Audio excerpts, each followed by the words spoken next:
जी आਇਆਂ ਨੂੰ ਪਿਆਰੇ ਵਿਦਿਆਰਥੀਓ 9th class ਦੀ English ਦੀ book English main course book ਉਸ ਦਾ lesson number 13 the death of Abhimanyu ਅਰਥਾਤ ਅਭਿਮਨਿਊ ਦੀ ਮੌਤ ਉਸ ਲੈਸਨ ਦੀ ਗ੍ਰਾਮਰ ਐਕਸਰਸਾਈਜ਼ਸ ਇਸ ਵੀਡੀਓ ਵਿੱਚ ਕਰਨ ਜਾ ਰਹੇ ਹਾਂ ਜੋ ਕਿ ਬੜੀਆਂ ਹੀ ਇੰਟਰਸਟਿੰਗ ਹਨ। ਸੋ ਤੁਸੀਂ ਨੋਟਬੁੱਕ ਅਤੇ ਪੈਨ ਲੈ ਕੇ ਸਾਰੇ ਆਨਸਰਸ ਨੂੰ ਨੋਟ ਡਾਊਨ ਕਰ ਲਓ ਅਤੇ ਦਿੱਤੀ ਜਾ ਰਹੀ ਐਕਸਪਲੇਨੇਸ਼ਨ ਨੂੰ ਬੜੇ ਧਿਆਨ ਦੇ ਨਾਲ ਸੁਣੋ ਤੇ ਬਾਅਦ ਵਿੱਚੋਂ ਇਹਨਾਂ ਐਕਸਰਸਾਈਜ਼ ਨੂੰ ਤੁਸੀਂ ਬਿਨਾਂ ਦੇਖੇ ਆਪਣੇ ਆਪ ਕਰਨ ਦਾ ਅਭਿਆਸ ਵੀ ਜ਼ਰੂਰ ਕਰੋ। ਸੋ ਸ਼ੁਰੂ ਕਰੀਏ। ਸੋ ਪਾਰਟ ਪਹਿਲਾ ਹੈ change the following sentences from direct to indirect speech. Direct speech ਤੋਂ ਇਨਡਾਇਰੈਕਟ ਸਪੀਚ ਵਿੱਚ ਬਦਲਣਾ ਹੈ ਬੱਚਿਓ। ਤੁਹਾਨੂੰ ਮੈਂ ਦੱਸ ਦਵਾਂ ਕਿ ਇਸੇ ਚੈਨਲ ਦੇ ਉੱਤੇ ਇੱਕ 11th 12th ਗ੍ਰਾਮਰ ਨਾਮ ਦੀ ਪਲੇਲਿਸਟ ਹੈ। ਉਹਦੇ ਵਿੱਚ ਨਰੇਸ਼ਨ ਦੀਆਂ ਕਾਫੀ ਸਾਰੀ ਐਕਸਰਸਾਈਜ਼ਸ ਮੈਂ ਪਾਈਆਂ ਡਾਇਰੈਕਟ ਟੂ ਇਨਡਾਇਰੈਕਟ ਸਪੀਚ ਦੀਆਂ। ਤੁਸੀਂ ਉਹ ਜ਼ਰੂਰ ਦੇਖੋ। ਉੱਥੇ ਤੁਹਾਨੂੰ ਬਹੁਤ ਸਾਰੇ ਐਗਜ਼ਾਮਪਲਸ ਹੱਲ ਕੀਤੇ ਹੋਏ ਮਿਲ ਜਾਣਗੇ ਤੇ ਤੁਹਾਡੀ ਪ੍ਰੈਕਟਿਸ ਬਹੁਤ ਵਧੀਆ ਹੋ ਜਾਏਗੀ। ਠੀਕ ਹੈ।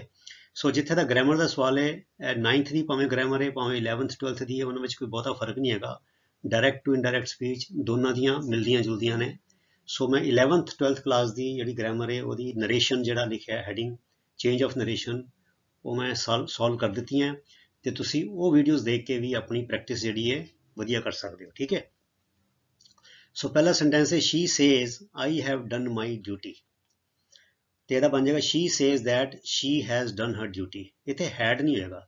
ਜਦੋਂ ਰਿਪੋਰਟਿੰਗ ਸਪੀਚ ਜਿਹੜੀ ਹੈ ਵਾਲੀ ਹੈ ਜੇ ਪ੍ਰੈਜ਼ੈਂਟ ਟੈਂਸ ਹੋਵੇ ਜਾਂ ਫਿਊਚਰ ਟੈਂਸ ਹੋਵੇ ਤੇ ਫਿਰ ਰਿਪੋਰਟਡ ਸਪੀਚ ਦਾ ਟੈਂਸ ਨਹੀਂ ਬਦਲਦਾ। ਠੀਕ ਹੈ।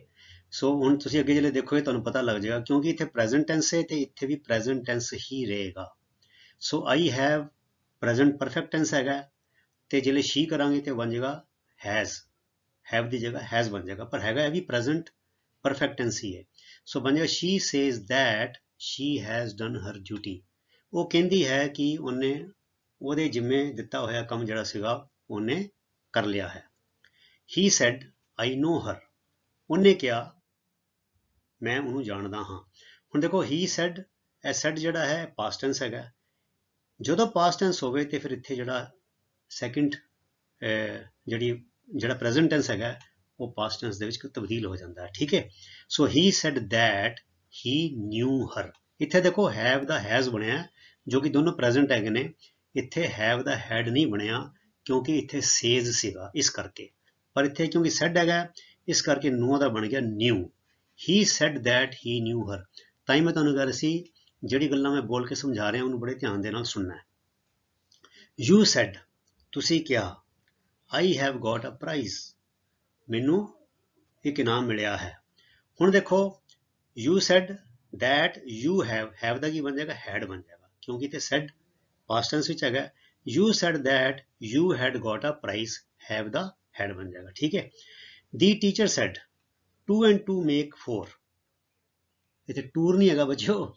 ਉਹ ਇੱਥੇ ਟਾਈਪਿੰਗ ਮਿਸਟੇਕ ਹੋ ਗਈ ਹੈ।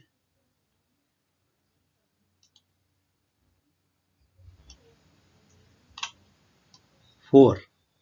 ठीक है। 2 and 2 make 4। ਹੁਣ ਬੱਚਾ ਦੇਖੋ ਟੀਚਰ ਨੇ ਕਿਹਾ ਹੁਣ ਸੈਡ ਜਿਹੜਾ ਹੈ ਉਹ ਪਾਸਟ ਟੈਂਸ ਵਿੱਚ ਹੈਗਾ ਕਿ 2 ਅਤੇ 2 4 ਹੁੰਦੇ ਹਨ। ਹੁਣ ਅਸੀਂ ਇਹਦੇ ਨਹੀਂ ਕਹਿ ਸਕਦੇ 2 ਤੇ 2 4 ਹੁੰਦੇ ਸੀ ਹਨਾ। ਹੁਣ ਇੱਥੇ ਜਦੋਂ ਇਦਾਂ ਹੋਵੇ ਜਿਹੜੀਆਂ ਗੱਲਾਂ ਸਦੀਵੀ ਸੱਚ ਹੈਗੀਆਂ ਨੇ honesty is the best policy, the sun rises in the east, wind blows from high pressure to low pressure, the stars twinkle ਹਨਾ। ਇਹ ਸਾਰੀ ਗੱਲਾਂ ਜਿਹੜੀਆਂ ਵਿਗਿਆਨਿਕ ਤੌਰ ਤੇ ਤੱਥ ਹੈਗੇ ਨੇ ਜਾਂ ਕੋਈ ਜਿਹੜੀਆਂ ਨੈਤਿਕ ਸੱਚੀਆਂ ਗੱਲਾਂ ਹੈਗੀਆਂ ਨੇ ਹਨਾ। ਸੋ ਉਹਨਾਂ ਵਿੱਚ ਫਿਰ ਅਸੀਂ ਟੈਂਸ ਨਹੀਂ ਬਦਲਦੇ। ਉਹ ਤੇ ਹਮੇਸ਼ਾ ਹੀ ਹੈ 2 ਔਰ 2 ਤੇ ਹਮੇਸ਼ਾ ਹੀ 4 ਹੁੰਦਾ ਹੈ। ਕੱਲ ਵੀ 4 ਸੀ ਪਰਸੋਂ ਵੀ 4 ਸੀ ਅੱਜ ਵੀ 4 ਇਹਦੇ ਆਉਣ ਵਾਲੇ ਸਮੇਂ 'ਚ ਵੀ 4 ਰਹੇਗਾ। ਸੋ ਇਹ ਬਦਲਦਾ ਨਹੀਂ ਹੈ। ਜਦੋਂ ਇੱਦਾਂ ਦੀ ਗੱਲ ਹੋਵੇ ਸਟੇਟਮੈਂਟ ਹੋਵੇ ਤੇ ਫਿਰ ਵੀ ਟੈਂਸ ਚੇਂਜ ਨਹੀਂ ਹੁੰਦਾ। ਸੋ ਦੀ teacher said that 2 and 2 make 4। ਇੱਥੇ ਅਸੀਂ ਹੁਣ ਮੇਕ ਦਾ ਮੇਡ ਨਹੀਂ ਬਣਾਇਆ। ਦੀ teacher said that 2 and 2 made 4 ਨਹੀਂ। ਤਦ ਅਸੀਂ ਇੱਦਾਂ ਨਹੀਂ ਕਵਾਂਗੇ ਕਿਉਂਕਿ ਇਹ ਇੱਕ ਸਦੀਵੀ ਸੱਚ ਹੈ ਕਿ 2 ਜਮਾ 2 4 ਹੁੰਦਾ ਹੈ। ਸੋ ਟੀਚਰ ਨੇ ਕਿਹਾ ਕਿ 2 ਅਤੇ 2 4 ਹੁੰਦੇ ਹਨ। ਇਹ ਨਹੀਂ ਕਵਾਂਗੇ ਟੀਚਰ ਨੇ ਕਿਹਾ ਕਿ 2 ਅਤੇ 2 4 ਹੁੰਦੇ ਸੀ। ਇੱਦਾਂ ਨਹੀਂ ਕਵਾਂਗੇ। ਠੀਕ ਹੈ। ਸੀਮਾ ਸੈਡ ਹੁਣ ਦੇਖੋ ਪਾਸਟ ਟੈਂਸ ਹੈ ਆਈ ਐਮ ਆਲ ਰਾਈਟ। ਹੁਣ ਐਮ ਦਾ ਬਣ ਜਾਏਗਾ ਵਾਸ। ਠੀਕ ਹੈ। Seema said that she was all right. ਅੱਗੇ ਦੇਖੀਏ you said to me she knows me very well.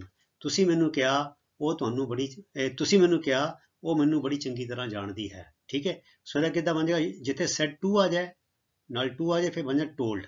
you told me that she knew you very well। ਹੁਣ you ਨੂੰ ਸੰਬੋਧਨ ਹੋ ਰਿਹਾ ਨਾ, she knows, ਜਿਹੜਾ me ਹੈਗਾ ਇਹ ਕੌਣ ਹੈ, ਇਹ you ਜਿਹੜਾ ਤੁਸੀਂ ਮੈਨੂੰ ਕਿਹਾ ਸੀ ਜਾਂ ਤੂੰ ਮੈਨੂੰ ਕਿਹਾ ਸੀ, ਕੀ ਕਿਹਾ ਸੀ, ਉਹ ਮੈਨੂੰ ਚੰਗੀ ਤਰ੍ਹਾਂ ਜਾਣਦੀ ਹੈ। ਸੋ ਇਹਦਾ ਮਤਲਬ ਹੋ ਗਿਆ ਤੁਸੀਂ ਮੈਨੂੰ ਕਿਹਾ ਸੀ ਕਿ ਉਹ ਤੁਹਾਨੂੰ ਚੰਗੀ ਤਰ੍ਹਾਂ ਜਾਣਦੀ ਹੈ, ਕਿ ਜਦੋਂ ਇਹ ਇਨਡਾਇਰੈਕਟ ਸਪੀਚ ਬਣ ਜਾਏਗੀ। ਠੀਕ ਹੈ, she said to me is your brother intelligent। ਉਹਨੇ ਮੈਨੂੰ ਕਿਹਾ ਕਿ ਤੁਹਾਡਾ ਭਰਾ ਬੜੀ ਸਮਾਰਟ ਹੈ, ਦਿਮਾਗ ਤੇਜ਼ ਵਾਲਾ ਹੈ, ਬੁੱਧੀਮਾਨ ਹੈ। ਠੀਕ ਹੈ, ਹੁਣ ਬੱਚਾ ਦੇਖੋ ਇੱਥੇ ਵੀ said to ਸੀ, ਇੱਥੇ ਵੀ said to ਹੈ, ਇੱਥੇ ਮੈਂ told ਨਹੀਂ ਕੀਤਾ, ਇੱਥੇ ਮੈਂ asked ਕਰ ਦਿੱਤਾ। ਕਿਉਂ, ਕਿਉਂਕਿ ਇੰਟਰੋਗੇਸ਼ਨ ਹੈਗਾ, ਸਵਾਲ ਹੈਗਾ, ਅਰਥਾਤ she asked me, ਉਹਨੇ ਮੈਨੂੰ ਪੁੱਛਿਆ। if my brother was intelligent तो said ਹੈਗਾ, ਸੋ ਇਸ ਦਾ ਬਣ ਜਾਏਗਾ was, ਕਿਉਂਕਿ ਕੁਐਸਚਨ ਹੈਗਾ ਸੋ if ਮੋਰੇ ਲੱਗ ਜਾਏਗਾ। ਠੀਕ ਹੈ, ਤੇ ਇੱਥੋਂ ਦੀ ਕੁਐਸਚਨ ਮਾਰਕ ਹਟ ਜਾਏਗਾ। ਇਨਡਾਇਰੈਕਟ ਸਪੀਚ ਦੇ ਵਿੱਚ ਨਾ ਤੇ ਕੁਐਸਚਨ ਮਾਰਕ ਲੱਗਦਾ ਹੈ ਤੇ ਨਾ ਹੀ ਐਕਸਕਲੇਮੇਸ਼ਨ ਮਾਰਕ ਲੱਗਦਾ। ਠੀਕ ਹੈ, she asked me if my brother was intelligent। ਠੀਕ ਹੈ, ਮੈਂ ਬੱਚੋ ਫਿਰ ਤੁਹਾਨੂੰ ਪ੍ਰੇਰਨਾ ਕਰਾਂਗਾ ਕਿ 11th 12th ਗ੍ਰਾਮਰ ਨਾਮ ਦੀ ਪਲੇਲਿਸਟ ਹੈ, ਉਹਦੇ ਵਿੱਚ ਚੇਂਜ ਆਫ ਨਰੇਸ਼ਨ ਦੇ 5-6 ਵੀਡੀਓ ਹੈਗੇ ਨੇ, ਉਹ ਤੁਹਾਨੂੰ ਬਹੁਤ ਸਾਰੇ ਸੈਂਟੈਂਸਿਸ ਜਿਹੜੇ ਨੇ ਪ੍ਰੈਕਟਿਸ ਲਈ ਮਿਲ ਜਾਣਗੇ। ਠੀਕ ਹੈ, the teacher sad to the student, ਅਰਥਾਤ ਅਧਿਆਪਕ ਨੇ ਵਿਦਿਆਰਥੀ ਨੂੰ ਕਿਹਾ ਡੂ ਨਾਟ ਵੇਸਟ ਟਾਈਮ, ਸਮਾਂ ਬਰਬਾਦ ਨਾ ਕਰੋ। ਹੁਣ ਬੱਚੋ ਇਹ ਕੀ ਹੈ, ਇਹ ਕਿਸਮ ਦੀ ਇੱਕ ਸਲਾਹ ਹੈ, ਇੱਕ ਵੱਡੇ ਬੰਦੇ ਵੱਲੋਂ ਛੋਟੀ ਉਮਰ ਦੇ ਬੰਦੇ ਨੂੰ ਇੱਕ ਪ੍ਰੇਰਨਾ ਹੈ, ਇੱਕ ਸਲਾਹ ਹੈ। ਸੋ ਇਸ ਕਰਕੇ ਅਸੀਂ ਸ਼ਬਦ ਯੂਜ਼ ਕਰਾਂਗੇ ਐਡਵਾਈਜ਼ਡ, ਅਰਥਾਤ ਅਧਿਆਪਕ ਨੇ ਵਿਦਿਆਰਥੀ ਨੂੰ ਸਲਾਹ ਦਿੱਤੀ ਕਿ ਉਹ ਟਾਈਮ ਵੇਸਟ ਨਾ ਕਰੇ। ਸੋ ਇਹਦਾ ਬਣ ਜਾਏਗਾ ਦੀ teacher advise the student ਨॉट to waste time. ठीक है, आगे चलिए। दूसरा बच्चों करैक्ट दी फॉलोइंग सेंटेंसेस है, बड़ा ही इंपॉर्टेंट है लिखती अंग्रेजी ਲਈ ਤੇ ਬੋਲਚਾਲ ਦੀ ਅੰਗਰੇਜ਼ੀ ਲਈ ਇਦਾਂ ਦੀਆਂ ਬੜੀਆਂ ਗਲਤੀਆਂ ਅਸੀਂ ਕਰਦੇ ਹਾਂ। ਸੋ ਇਹ ਬੜੀ ਵਧੀਆ ਚੀਜ਼ ਹੈ। The class has less boys today, less ਨਹੀਂ ਬੱਚੋ, ਲੈਸ ਉੱਥੇ ਵਰਤਿਆ ਜਾਂਦਾ ਹੈ ਜਿੱਦਾਂ ਅਸੀਂ ਕਹੀਏ ਕਿ ਅੱਜ ਕਲਾਸ ਵਿੱਚ ਮੁੰਡੇ ਥੋੜੇ ਆਏ ਨੇ। ਸੋ ਜਿਹੜਾ ਥੋੜਾ ਸ਼ਬਦ ਹੈ ਮਤਲਬ ਕਿ ਜਿਹੜਾ ਅੰਗਰੇਜ਼ੀ ਵਿੱਚ ਜਿਹੜੇ ਲੈਸ ਜਿਹੜਾ ਹੈ ਉਹ ਉਸ ਚੀਜ਼ ਲਈ ਵਰਤਿਆ ਜਾਂਦਾ ਹੈ ਜਿਹੜੀ ਚੀਜ਼ ਗਿਣੀ ਨਾ ਜਾ ਸਕੇ। ਦੁੱਧ, ਖੰਡ, ਕਣਕ, ਇਹ ਚੀਜ਼ਾਂ ਤੋਲੀਆਂ ਜਾਂਦੀਆਂ, ਇਹ ਗਿਣੀਆਂ ਨਹੀਂ ਜਾਂਦੀਆਂ। ਠੀਕ ਹੈ, ਪਰ ਜਿੱਥੇ ਗਿਣੀ ਜਾ ਸਕੇ ਉੱਥੇ ਅਸੀਂ ਫਿਰ ਫਿਊਅਰ ਵਰਤਦੇ ਹਾਂ। ਮੁੰਡਿਆਂ ਨੂੰ ਗਿਣਿਆ ਜਾ ਸਕਦਾ ਹੈ, ਇਸ ਕਰਕੇ ਅਸੀਂ ਲੈਸ ਨਹੀਂ ਵਰਤਾਂਗੇ। ਇਹ ਨਾਊਨ ਜਿਹੜਾ ਹੈ ਕਾਊਂਟੇਬਲ ਨਾਊਨ ਹੈਗਾ। ਸੋ ਦੀ ਕਲਾਸ ਹੈਜ਼ ਫਿਊਅਰ ਬॉयਜ਼ ਟੁਡੇ, ਅਰਥਾਤ ਅੱਜ ਕਲਾਸ ਵਿੱਚ ਘੱਟ ਮੁੰਡੇ ਆਏ ਹਨ। ਠੀਕ ਹੈ, ਫਿਰ ਆਈ ਪ੍ਰੈਫਰ ਮਿਲਕ ਦੈਨ ਟੀ, ਅਸੀਂ ਪ੍ਰੈਫਰ ਦੇ ਨਾਲ ਕਦੀ ਵੀ ਦੈਨ ਨਹੀਂ ਵਰਤਦੇ, ਪ੍ਰੈਫਰ ਦੇ ਨਾਲ ਟੂ ਵਰਤਦੇ ਹਾਂ। ਜਿੱਥੇ ਮੈਂ ਗਲਤੀ ਠੀਕ ਕੀਤੀ ਹੈ ਉੱਥੇ ਮੈਂ ਉਹਨੂੰ ਗੂੜਾ ਕਰ ਦਿੱਤਾ ਹੈ, ਹਾਈਲਾਈਟ ਕਰ ਦਿੱਤਾ ਹੈ। So I prefer milk to tea, ਜਿੱਦਾਂ I prefer reading to watching television, ਅਰਥਾਤ ਮੈਂ ਟੈਲੀਵਿਜ਼ਨ ਦੇਖਣ ਨਾਲੋਂ ਕਿਤਾਬਾਂ ਪੜ੍ਹਨੀਆਂ ਪਸੰਦ ਕਰਦਾ ਹਾਂ। ਤੇ ਇਹਦਾ ਮਤਲਬ ਕਿ ਆਈ ਪ੍ਰੈਫਰ ਮਿਲਕ ਟੂ ਟੀ, ਅਰਥਾਤ ਮੈਂ ਚਾਹ ਨਾਲੋਂ ਦੁੱਧ ਦਾ ਜ਼ਿਆਦਾ ਸ਼ੌਕੀਨ ਹਾਂ, ਮੈਂ ਉਹ ਪਸੰਦ ਕਰਦਾ। Do you have a 5 rupees note, ਗਲਤ ਹੈ ਬੱਚਿਓ, ਇਹਦਾ ਮਤਲਬ ਹੈਗਾ ਇੱਕ। 5 ਮੈਨੇ 5 ਦਾ 5 ਰੁਪੀ ਨੋਟ ਕਵਾਂਗੇ, ਰੁਪੀਜ਼ ਨੋਟ ਕਦੀ ਨਹੀਂ ਕਵਾਂਗੇ। ਡੂ ਯੂ ਹੈਵ ਆ 5 ਰੁਪੀ ਨੋਟ, ਕੀ ਤੁਹਾਡੇ ਕੋਲ ਇੱਕ 5 ਰੁਪਏ ਦਾ ਨੋਟ ਹੈ। ਠੀਕ ਹੈ, ਪਲੀਜ਼ ਲੇ ਡਾਊਨ, ਲੇ ਡਾਊਨ ਨਹੀਂ ਹੁੰਦਾ ਬੱਚਿਓ, ਪਲੀਜ਼ ਲਾਈ ਡਾਊਨ। ਲੇ ਜਿਹੜਾ ਹੈ ਉਹ ਲਾਈ ਦਾ ਸੈਕਿੰਡ ਫਾਰਮ ਹੈ ਤੇ ਲੇ ਆਪਣੇ ਆਪ 'ਚ ਇੱਕ ਹੋਰ ਸ਼ਬਦ ਵੀ ਹੈਗਾ, ਪਰ ਅਸੀਂ ਕਹਿਣਾ ਚਾਹੁੰਦੇ ਹਾਂ ਕਿਰਪਾ ਕਰਕੇ ਲੇਟ ਜਾਓ। ਜ਼ਿਆਦਾਤਰ ਜਿਹੜੇ ਡਾਕਟਰ ਦੇ ਅਸੀਂ ਜਾਂਦੇ ਹਾਂ ਤੇ ਉਹਨੇ ਇੱਕ ਫੱਟਾ ਰੱਖਿਆ ਹੁੰਦਾ, ਉੱਤੇ ਜਿਹੜੇ ਮਰੀਜ਼ ਨੂੰ ਲੰਮੇ ਪਾ ਕੇ ਕਈ ਵਾਰ ਡਾਕਟਰ ਚੈੱਕ ਕਰਦਾ ਤੇ ਕਹਿੰਦੇ ਪਲੀਜ਼ ਲਾਈ ਡਾਊਨ, ਪਲੀਜ਼ ਲੇ ਡਾਊਨ ਨਹੀਂ ਹੋਏਗਾ, ਪਲੀਜ਼ ਲਾਈ ਡਾਊਨ। ਠੀਕ ਹੈ, ਅੱਗੇ ਦੇਖੀਏ। ਹੁਣ ਕਈ ਜਗ੍ਹਾ ਬੱਚਿਓ ਮੈਂ ਦੇਖੋ ਜਿੱਥੇ ਪੋਸੀਬਲ ਸੀਗਾ, ਜਿੱਥੇ 2-3 ਢੰਗ ਨਾਲ ਗੱਲ ਲਿਖੀ ਜਾ ਸਕਦੀ ਹੈ, ਮੈਂ ਸਾਰੀਆਂ ਪੇਸ਼ ਕਰ ਦਿੱਤੀਆਂ ਤਾਂ ਕਿ ਤੁਹਾਡੀ ਜਿਹੜੀ ਪਕੜ ਅੰਗਰੇਜ਼ੀ ਦੀ ਵਧੀਆ ਹੋ ਜਾਏ। ਸੋ ਹੀ ਹੈਜ਼ ਨੋ ਇਨਫੋਰਮੇਸ਼ਨਸ, ਇਹ ਗੱਲ ਗਲਤ ਹੈਗੀ ਹੈ ਬੱਚਿਓ, ਅਰਥਾਤ ਉਹਦੇ ਕੋਲ ਕੋਈ ਜਾਣਕਾਰੀਆਂ ਨਹੀਂ ਹੈਗੀਆਂ। ਠੀਕ ਹੈ, ਅਸੀਂ ਜਦ ਜਾਣਕਾਰੀਆਂ ਦੀ ਗੱਲ ਕਰਦੇ ਪਏ ਉਹਦੇ ਕੋਲ ਕੋਈ ਜਾਣਕਾਰੀ ਨਹੀਂ ਹੈਗੀ, ਬਹੁਤ ਸਾਰੀ। ਸੋ ਅਸੀਂ ਕਹਾਂਗੇ he has no information. Information ਦੇ ਨਾਲ ਐਸ ਕਦੀ ਨਹੀਂ ਲੱਗਦਾ, ਪਰ ਜੇ ਜ਼ਿਆਦਾ ਅਸੀਂ ਕਹਿਣਾ ਹੋਵੇ, ਉਹਨੂੰ ਬਹੁਵਚਨ ਵਿੱਚ ਕਹਿਣਾ ਹੋਵੇ ਕਿ ਉਹਨੂੰ ਕਿੰਨੀਆਂ ਕੁ ਗੱਲਾਂ ਦਾ ਪਤਾ ਹੈ, ਉਹਨੂੰ ਕੋਈ ਇੱਥੇ ਤੇ ਆ ਜਾਏਗਾ ਹੀ ਹੈਜ਼ ਨੋ ਇਨਫੋਰਮੇਸ਼ਨ, ਉਹਨੂੰ ਕਿਸੇ ਗੱਲ ਦਾ ਨਹੀਂ ਪਤਾ। ਤੇ ਜਿਵੇਂ ਬਹੁ ਗੱਲਾਂ ਜ਼ਿਆਦਾ ਪਲੂਰਲ ਵਿੱਚ ਕਹਿਣਾ ਹੋਵੇ, ਬਹੁਵਚਨ ਵਿੱਚ ਕਹਿਣਾ ਹੋਵੇ, ਉਹਨੂੰ ਇਹਨਾਂ ਗੱਲਾਂ ਦਾ ਨਹੀਂ ਪਤਾ ਜਾਂ ਉਹਨੂੰ ਕਿਸੇ ਗੱਲਾਂ ਦਾ ਨਹੀਂ ਪਤਾ, ਤੇ ਫਿਰ ਅਸੀਂ ਕਹਾਂਗੇ he has no pieces of information. Pieces of information ਐਸ ਇਨਫੋਰਮੇਸ਼ਨ ਦੇ ਨਾਲ ਕਦੀ ਨਹੀਂ ਲਾਏਗਾ। ਇਹ ਦੇਖੋ ਇੱਥੇ ਵੀ ਐਸ ਨਹੀਂ ਹੈਗਾ, ਇੱਥੇ ਵੀ ਐਸ ਨਹੀਂ ਹੈਗਾ, ही हैज़ नो इन्फॉर्मेशन, ਉਹਦੇ ਕੋਲ ਕੋਈ ਜਾਣਕਾਰੀ ਨਹੀਂ ਹੈਗੀ। He has no pieces of information, ਉਹਦੇ ਕੋਲ ਕੋਈ ਜਾਣਕਾਰੀਆਂ, ਕਿਸੇ ਕਿਸਮ ਦੀ ਜਾਣਕਾਰੀਆਂ ਨਹੀਂ ਹੈਗੀਆਂ। ਠੀਕ ਹੈ। He is angry at me, ਤੇ ਆਮ ਤੌਰ ਤੇ ਇਹ ਵੈਸੇ ਅੱਜ ਕਈ ਜਗ੍ਹਾ ਮੈਂ ਦੇਖਿਆ ਕਈ ਰਾਈਟਰ ਲਿਖਦੇ ਨੇ ही इज़ एंग्री एट मी, ਇਹ ਲਿਖਿਆ ਵੀ ਦੇਖਿਆ ਚ ਆਂਦਾ ਹੈ, ਪਰ ਜੋ ਪ੍ਰੋਪਰ ਗ੍ਰਾਮਰ ਹੈ ਉਹ ਇਹ ਕਹਿੰਦੀ ਹੈ he is angry with me. ठीक है। फिर I have written a poetry, ਇਹ ਗਲਤ ਹੈ ਬੱਚਿਓ। यहाँ ਤੇ ਲਿਖਾਂਗੇ आई हैव रिटन पोइट्री, ਇਹ ਨਹੀਂ ਆਏਗਾ। आई हैव रिटन पोइट्री, ਤੇ ਜੇ ਇਹ ਲਗਾਣਾ ਹੈ ਤੇ ਫਿਰ ਲਿਖਾਂਗੇ I have written a poem, ਮੈਂ ਇੱਕ ਕਵਿਤਾ ਲਿਖੀ ਹੈ। ਠੀਕ ਹੈ। पोइट्री हो जाता है कविता का एक्चुअली बहुवचन जा हो जाता है, कलैक्शन हो जाती है। ठीक है। सो आई हैव रिटन पोइट्री आएगा, यहाँ पे ए हट जाएगा, तो जे ए रखना है तो फिर I have written a poem. ठीक है। हुण इत्थे दो पॉसिबिलिटियां सी, इत्थे दो पॉसिबिलिटियां सी, हुण देखो इत्थे भी दो पॉसिबिलिटियां। What is the time in your watch, अर्थात तुहाडी घड़ी ते कितना टाइम होया है। असी इन नहीं वरतांगे, या वरतांगे ऑन या वरतांगे by. So what is the time on your watch या what is the time by your watch. ठीक है। ओके, अगे चलिए। ये भी बड़ा वधिया बच्चों। Fill the blanks, fill the following blanks with suitable pronouns. Pronoun वरतने ने he, she, it, his, her, they, we, our, ये सारे प्रोनाउन है ने। योर सैल्फ, माई सैल्फ, है ना, ये सारे प्रोनाउन है ने। सो बच्चों कई जगह असी देखांगे संभावनावां जिहड़ियां ने एक तो ज़्यादा ने, तो जिथे एक तो ज़्यादा संभावनावां ने मैं सारियां पा दित्तियां ने ताकि तुहानूं गल पूरी तरह स्पष्ट हो जाए। बच्चे असी रट्टा ला के नहीं पढ़ना, असी समझ समझ के पढ़ना है ताकि गल किसी भी तरह सवाल घुमा फिरा के आ जाए, असी उन्होंने करन जोगे होइए। ठीक है। So Seema try to save her younger sister, Seema कुड़ियां का नाम है। सो लड़कियां लिए किहड़ा प्रोनाउन वरत्या जाएगा, her. Seema try to save her younger sister, अर्थात सीमा ने अपनी छोटी भैन नूं बचाउण दा यतन कीता। ठीक है। हुण देखो हैगा इत्थे वर sitting in the garden, garden च बैठे हुए सी, क्योंकि वर है हुण सानूं पता होना चाहिए वर कित्थे कित्थे लगदा है। देखो बच्चे तुसीं याद रखना तीन पुरख हुंदे ने, फर्स्ट पर्सन आई, मैं ते जां असीं, फिर हैगा सैकेंड पर्सन यू, तू या तुसीं, एक या दो। थर्ड पर्सन विच आ जांदा है ओ या ओ च स्त्रीलिंग भी हो सकता है, पुलिंग भी हो सकता है, ही, शी, इट या दे हो सकता है। ठीक है। हुण देखो वर कित्थे कित्थे लगदा है, आई दे नाल वाज लगेगा, वी दे नाल वर लगेगा। So we were sitting in the garden, असी गार्डन विच बैठे हुए सी, सो वी भी आ सकता है। यू एक वचन होवे या बहुवचन होवे उहदे नाल वर लगदा है, वाज नहीं लगदा। So you were sitting in the garden, तुसीं गार्डन विच बैठे हुए सी। ते ही और शी और इट दे नाल वाज लगदा है, ते जे बहुवचन हो जाए दो तो वध हो जाण फिर दे लगदा है। So they were sitting in the garden, वो गार्डन विच बैठे हुए सी। बच्चों गल्लां सारी पता होनी चाहिए। ਇਹਦੇ आंसर तीन पॉसीबल सीगे, सो तीनों मैं लिख दिते हैं। तिन्ना चो तुसीं कोई भी लिख लवो पर समझ चंगी तरह लवो।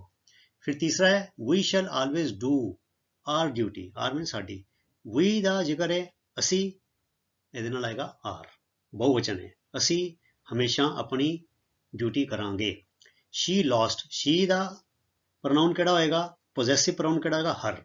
She lost her purse in the fair, fair मैंने मेला, अर्थात उन्हें मेले विच अपना पर्स गवा लिया। ठीक है। अगे चलिए।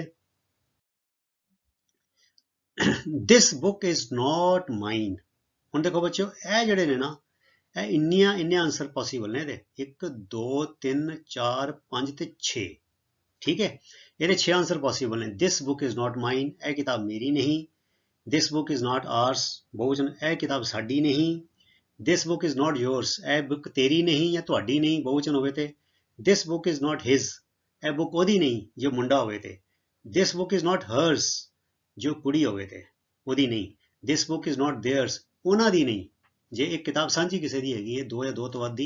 सो है बच्चों यह सारा बड़ा इंपॉर्टेंट है, इन्हें चंगी तरह समझ लेना है। फिर अगला है ओनली दो students who work hard will get through, अर्थात सिर्फ वही विद्यार्थी जो मेहनत करते हैं will get through, get through मैंने लंघ जाएंगे, कि चों लंघ जाएंगे, इम्तिहान चों लंघ जाएंगे। यह मुहावरा है to get through, get through कि जिहड़ा काम कर रहे हैं वो चों लंघ जाना, अर्थात उन्होंने वो चों कामयाबी हासिल कर लेनी। ठीक है। सो ओनली दो students who work hard will get through, अर्थात वही विद्यार्थी जो सख्त मेहनत करते हैं वो पास होंगे। You must behave your self in the class, अर्थात बिहेव योर सैल्फ होंदा मतलब कि बर्ताव चंगा करना, तुहानू क्लास विच चंगी तरह ਵਰਤਾਅ ਕਰਨਾ ਚਾਹੀਦਾ ਹੈ। ਠੀਕ ਹੈ। They did not learn their lessons. ਦੇ ਦਾ ਜਿਹੜਾ ਪੋਜੈਸਿਵ ਪ੍ਰੋਨਾਉਨ ਹੈਗਾ ਉਹ देयर ਹੈਗਾ। ਉਹਨਾਂ ਨੇ ਆਪਣੇ ਸਬਕ ਯਾਦ ਨਹੀਂ ਕੀਤੇ ਸੀ। ਠੀਕ ਹੈ। They did not learn their lessons. ਹੁਣ ਅਗਲਾ ਦੇਖੀਏ। ਇਹ ਵੀ ਬੱਚੋ ਬੜਾ ਵਧੀਆ ਹੈ। Write comparative and superlative degrees of following adjectives. Positive ਇਹ ਦਿੱਤਾ ਹੋਇਆ, ਇਹਦੇ ਕੰਪੈਰੀਟਿਵ ਤੇ ਸੁਪਰਲੇਟਿਵ ਤਿਆਰ ਕਰਨੇ ਨੇ। ਇਹ ਤੇ ਬੱਚੋ ਸਾਨੂੰ ਹਮੇਸ਼ਾ ਯਾਦ ਹੋਣੇ ਚਾਹੀਦੇ ਨੇ। ਕੰਪੈਰੀਟਿਵ ਦਾ ਮਤਲਬ ਹੈ ਜਦੋਂ ਦੋ ਨਾਊਨਸ ਹੋਣ, ਉਹਨਾਂ ਦੇ ਕਿਸੇ ਗੁਣ ਦੀ ਗੱਲ ਕਰਨੀ ਹੋਵੇ ਜਿਸ 'ਚ ਗੁਣ ਜ਼ਿਆਦਾ ਹੋਵੇ ਜਾਂ ਘੱਟ ਹੋਵੇ ਉਹਦੇ ਮੁਕਾਬਲੇ ਦੂਜੇ ਦੇ।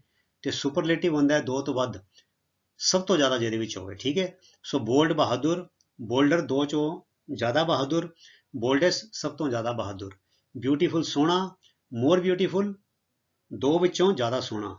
ਮੋਸਟ ਬਿਊਟੀਫੁਲ ਸਾਰਿਆਂ ਤੋਂ ਸਭ ਤੋਂ ਸੋਹਣਾ ਜਾਂ ਸੋਹਣੀ। ਠੀਕ ਹੈ। ਏਬਲ ਮੈਨੇ ਸਮਰੱਥ, ਏਬਲਰ ਮੈਨੇ ਦੋ ਵਿੱਚੋਂ ਜ਼ਿਆਦਾ ਸਮਰੱਥ, ਏਬਲੈਸਟ ਮੈਨੇ ਸਭ ਤੋਂ ਵੱਧ ਸਮਰੱਥ। ਗਲੂਮੀ ਮੈਨੇ ਉਦਾਸ, ਗਲੂਮੀਅਰ ਮੈਨੇ ਦੋ ਵਿੱਚੋਂ ਜ਼ਿਆਦਾ ਉਦਾਸ, ਗਲੂਮੀਅਸਟ ਮੈਨੇ ਸਭ ਤੋਂ ਵੱਧ ਉਦਾਸ। ਕਲੈਵਰ ਮੈਨੇ ਚਤੁਰ, ਕਲੈਵਰਰ ਮੈਨੇ ਦੋ ਵਿੱਚੋਂ ਜ਼ਿਆਦਾ ਚਤੁਰ, ਕਲੈਵਰੈਸਟ ਮੈਨੇ ਸਭ ਤੋਂ ਜ਼ਿਆਦਾ ਚਤੁਰ। ਮਚ ਮੈਨੇ ਜ਼ਿਆਦਾ, ਮੋਰ ਮੈਨੇ ਦੋ ਵਿੱਚੋਂ ਇੱਕ ਜ਼ਿਆਦਾ, ਮੋਸਟ ਮੈਨੇ ਸਭ ਤੋਂ ਜ਼ਿਆਦਾ। ਗੁੱਡ ਮੈਨੇ ਵਧੀਆ, ਬੈਟਰ ਮੈਨੇ ਦੋ ਵਿੱਚੋਂ ਜ਼ਿਆਦਾ ਵਧੀਆ, ਬੈਸਟ ਮੈਨੇ ਸਭ ਤੋਂ ਵਧੀਆ। ਬੈਡ ਮੈਨੇ ਮਾੜਾ, ਵਰਸ ਮੈਨੇ ਦੋ ਵਿੱਚੋਂ ਜ਼ਿਆਦਾ ਮਾੜਾ, ਤੇ ਵਰਸਟ ਮੈਨੇ ਸਭ ਤੋਂ ਮਾੜਾ। ਸੋ ਬੱਚਿਓ ਇਹ ਸੀ ਗ੍ਰਾਮਰ ਦੀ ਐਕਸਰਸਾਈਜ਼ਸ, ਬਹੁਤ ਹੀ ਵਧੀਆ, ਜੋ ਕਿ ਸਪੋਕਨ ਇੰਗਲਿਸ਼, ਰਿਟਨ ਇੰਗਲਿਸ਼ ਤੇ ਕੰਪਰੀਹੈਂਸ਼ਨ ਲਈ ਅਤ ਜ਼ਰੂਰੀ ਹਨ।